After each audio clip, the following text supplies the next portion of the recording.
వైసీపీకి మంత్రి సవిత సవాల్ విసిరారు. వైసీపీకి దమ్ముంటే డిఎస్సీపై అసెంబ్లీలో చర్చకు రావాలన్నారు. లేదంటే డిఎస్సీపై వైసీపీ విష ప్రచారం మానుకోవాలి అన్నారు.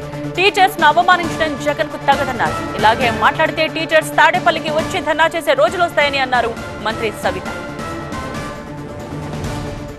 అనంతపురం, కర్నూలు, కడప జిల్లా టీచర్లందరూ మరి కొండారెడ్డి బురుజు ఎక్కి జగన్మోహన్ రెడ్డి గారు మా ఆత్మగౌరవంపై మీరు దెబ్బతీస్తున్నారు, ఖబర్దార్, మేము ఈరోజు మా ప్రతిభ మా కష్టంపై మేము క్వాలిఫై అయ్యే తప్ప మేము ఎలాంటి తప్పిదాలు జరగలేదన్న విషయం కూడా తెలియజేస్తూ ఖబర్దార్ అని ఈరోజు క్వాలిఫై అయిన టీచర్లు కొండారెడ్డి బురుజు ఎక్కి మీకు నిరసన తెలియజేస్తున్నారు. జగన్మోహన్ రెడ్డి గారు ఈరోజు కొండారెడ్డి బురుజు ఎక్కారు, రేపు తాడేపల్లి ప్యాలెస్ పై కూడా వారు నిరసన తెలియజేయడానికి ఏకదాటిగా మిమ్మల్ని ముట్టడించడానికి కూడా సిద్ధమవుతారన్న విషయం తెలియజేస్తున్నాం. ఇప్పటికన్నా